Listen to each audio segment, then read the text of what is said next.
What is going on, guys? Abbas here for Calf Kick Sports, breaking down the big fight that we have on Friday evening, featuring You're Francis watching Ngannou and Calf Anthony Kick Joshua. Sports, The the crossover fight that we didn't podcast. expect to see, but because results went a certain way in Riyadh last year, the fight that we are now getting, an expectation is very high for one particular fighter. But before we go into the fight, let's look at how we actually got here to start with. So in last year, we had what was called probably the biggest tune-up fight, the baddest man of the planet type of fight between Tyson Fury, the lineal heavyweight champion, and Francis Ngannou, who was the baddest man in MMA. And what we saw from Francis Ngannou ignited the boxing world into a point where we wanted to see him a lot more. He took Tyson Fury to the limit and only narrowly didn't get the victory. And I believe he didn't get the victory as well in some circumstances because Tyson Fury is the world heavyweight champion in boxing, and that would be bad for the sport. But in that fight, we saw him knock down Tyson Fury as well, a feat that none of us expected to see as well. And then on the opposite side, when you've got Anthony Joshua, who beat Otto Wallin in Saudi Arabia, but was probably supposed to fight Deontay Wilder this time in March. But because of the result that happened against Joseph Parker for him, we now have this particular showcase fight. And I'm here to break down what we can expect potentially and who's got the most pressure going into this fight.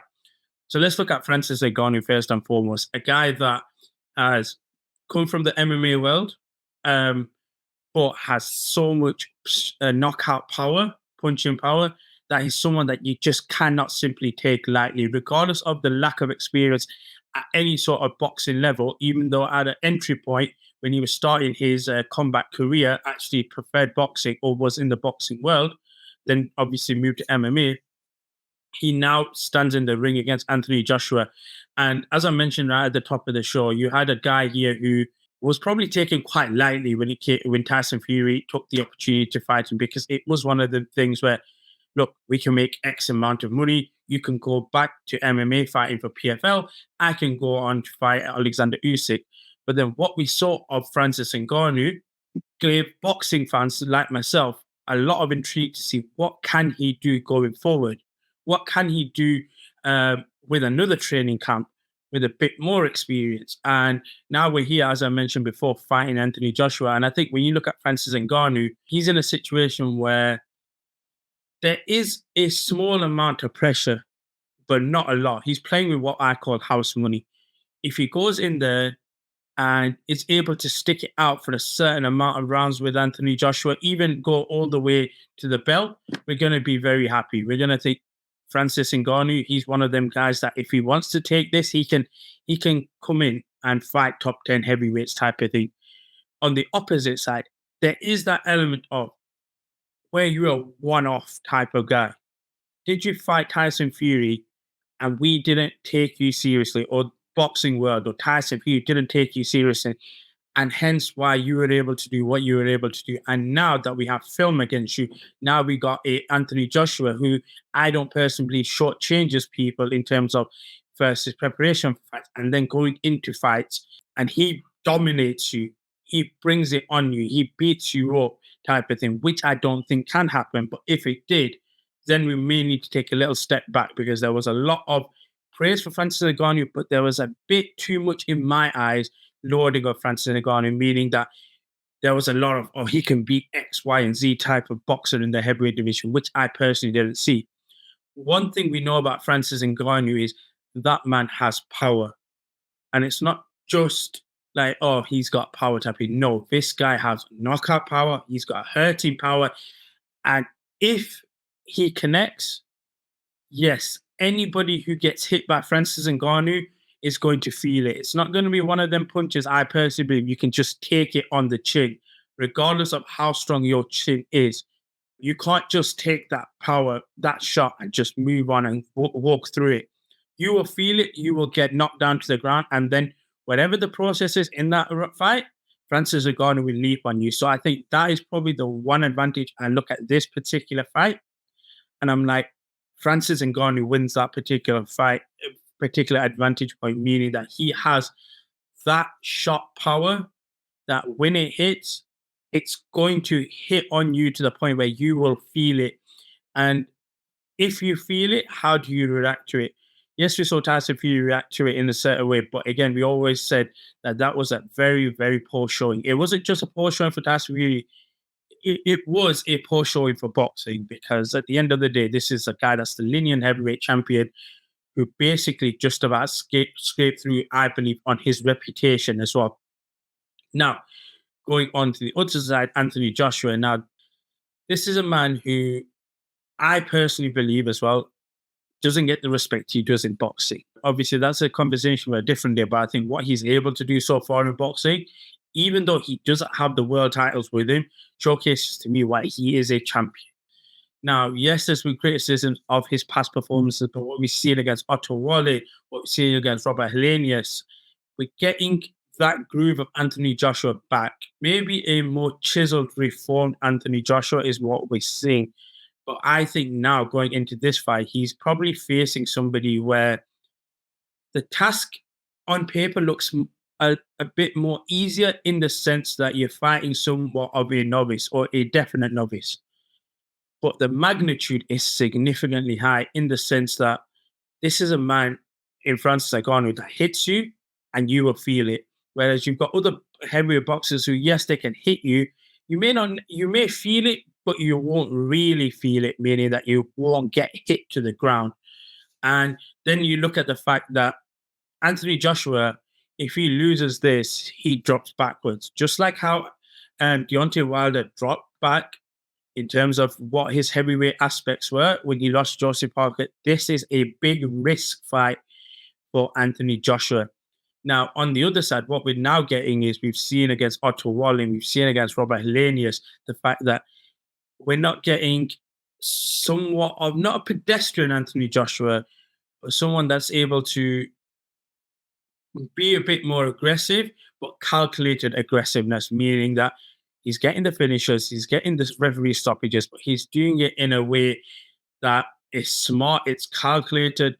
And I think when you look at who he's got on his side as well with Ben Davison, and we know what Ben Davison did with Tyson Fury, I think it's a very good mix. But I'll also say this: you're not getting Anthony Joshua, who is going to shortchange himself in the training camp the way I believe Tyson Fury did. I do think Tyson Fury came into that fight knowing that it's potentially a pushover, a little bit of a moneymaker type of thing.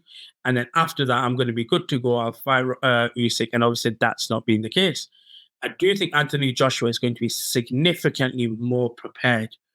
And what that for me sees is the fact that we should, in theory, see Anthony Joshua stop Francis Ngannou. That's kind of my prediction.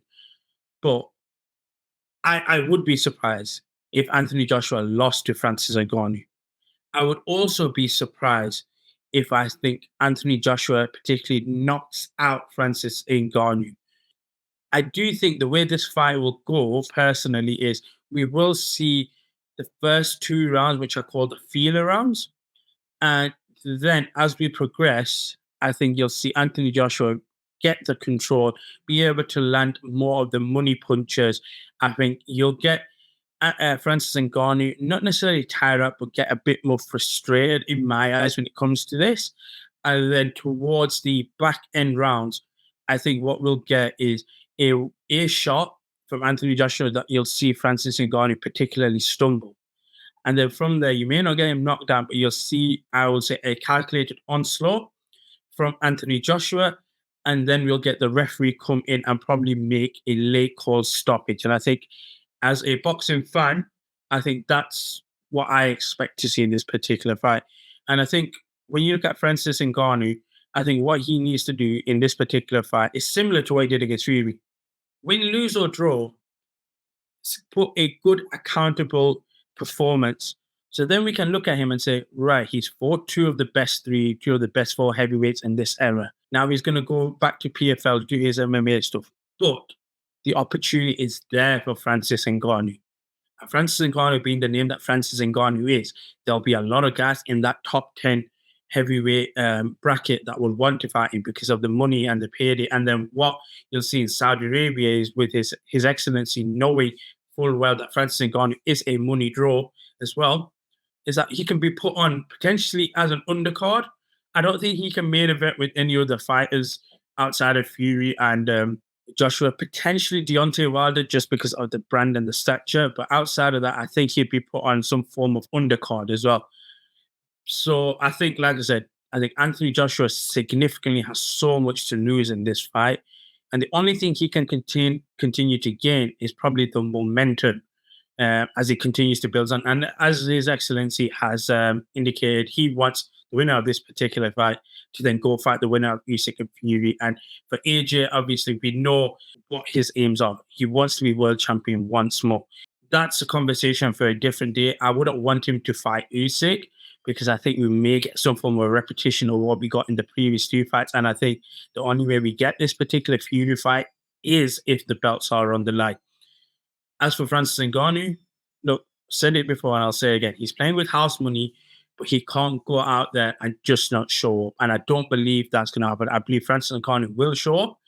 I believe that Anthony Joshua will also show up. I think we'll get someone like Anthony Joshua who's not going to shortchange anybody, similar with Francis Ngannou.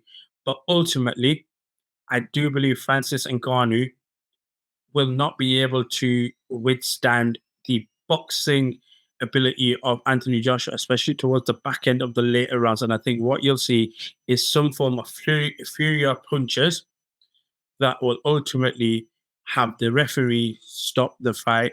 And then from there, we'll set up Anthony Joshua potentially against the winner of Alexander Usyk versus Tyson Fury. I'm happy with this fight. I'm a bit surprised that we are here because I didn't expect it to be. It's a win-win for both guys, particularly more Francis Ngannou. But Anthony Joshua, I think there's a pressure on him to deliver some form of performance that will have people say, that's fine. Like, we're very happy with that. Like, that's a very impressive performance as well. And also, I think one good thing that goes in his favor is they've got more footage on Francis Ngannou. They know what works for him. They know what works against him. I think Tyson Fury obviously didn't have that.